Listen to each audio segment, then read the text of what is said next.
नमस्ते। मैं एक इंडियन टाइम ट्रैवलर हूँ जिसने हर एक युग, सत्य, त्रेता, द्वापर और कलयुग को जिया है। मैं ये जानना चाहता था कि सभी पौराणिक कथाएं क्या सच थी या बस बनी बनाई कहानियाँ थी। तो आइए चलते हैं हर एक युग।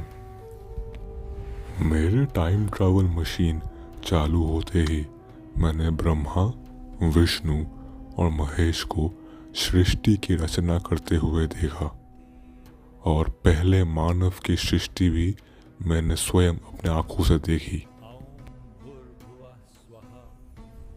वो एक बहुत ही भव्य दृष्टि थी। मैंने वो होते ही अपना टाइम ट्रैवल मशीन लेके मैं स्वयं चला पृथ्वी की तरफ। पृथ्वी बन चुकी थी और मैं पृथ्वी पे पग रख चुका था। सत्ययुग मानो मैं स्वर्ग में ही आ चुका था। ना कोई भेदभाव, ना जात पात, ना अमीर, ना गरीब, सब समान थे। और सत्ययुग की भव्य दृष्टि देखते ही मैं निकल पड़ा समुद्र मंथन की तरफ। Destination reached समुद्र मंथन।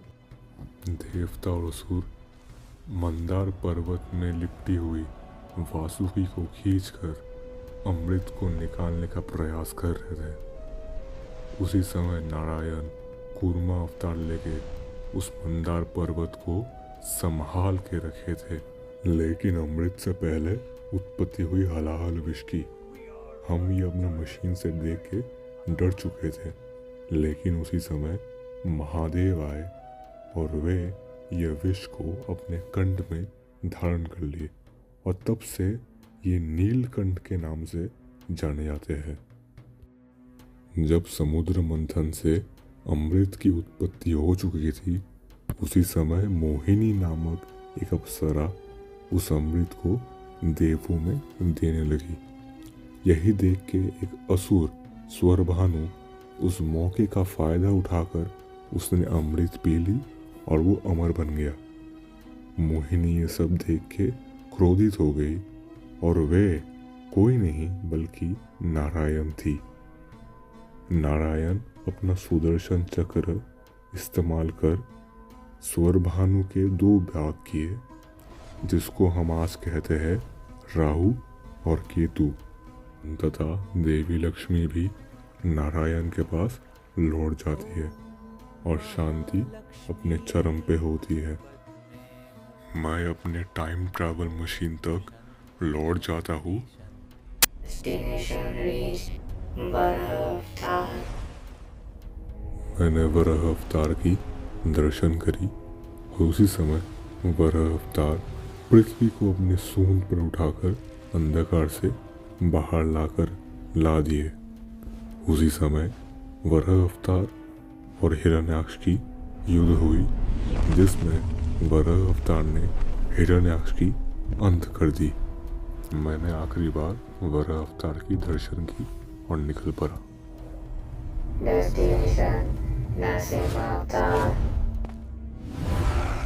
मैंने जैसे ही हिरण्यकश्यप के सभा की स्तंभ को छुआ, वहां से प्रकट हुए नरसिम्हा अवतार। मैंने नरसिम्हा अवतार को हिरण्यकश्यप की अंत करते हुए देखा। मैं नरसिम्हा अवतार के सामने नतमस्तक होके प्रणाम किया। नरसिम्हा अवतार बहुत ही क्रोधित थे, तो मैं वहां से निकल पड़ा। Destination सती शिवलिंग। मैं अपने आराध्य महादेव को देख के धन्य हो चुका था। कुछ ही क्षण बाद सती अपने पिता दक्ष के यज्ञ में जा चुकी थी। वहाँ दक्ष सती पे क्रोधित थे, और सती भी बहुत क्रोधित थी, क्योंकि उनके पति को अपमान किया गया था। मैं ये दृश्य अपने आंखों से देखा। प्रजापति दक्ष महादेव को ना जाने कितने अपमान किए। मैं ये अपमान सुन नहीं पाया, और ना ही देवी सती। वो ये अपमान सहन नहीं कर पाके उन्होंने उस यज्ञ के अग्नि में आत्महत्या कर लिया। जैसे ही महादेव को इस बात की भनक हुई, वो क्रोधित हो गए और उसी समय उन्होंने अपनी जटा से वीरभद्र की उत्पत्ति की और उन्हें आदेश दिया कि वो प्रजापति दक्ष की अंत का कारण बने।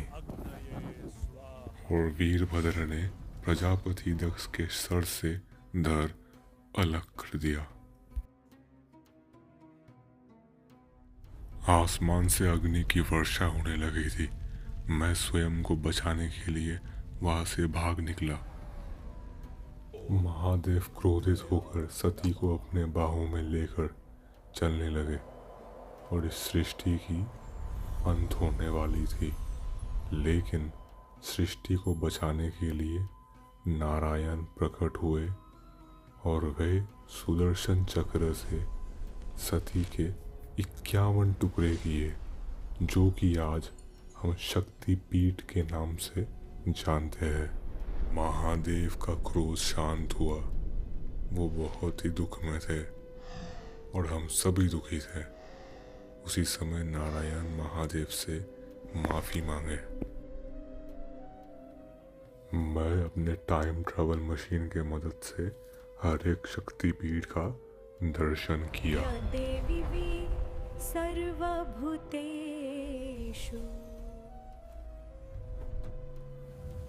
आखिरकार सतयुग की अंत हुई और मैं निकल चुका था त्रेता युग। त्रेता युग में मैंने क्या देखा, उसको जानने के लिए आपको देखना होगा वीडियो का सेकंड पार्ट, जो कि बहुत जल्द आने वाला है। उसके कुछ दृश्य आप अभी देख सकते हैं।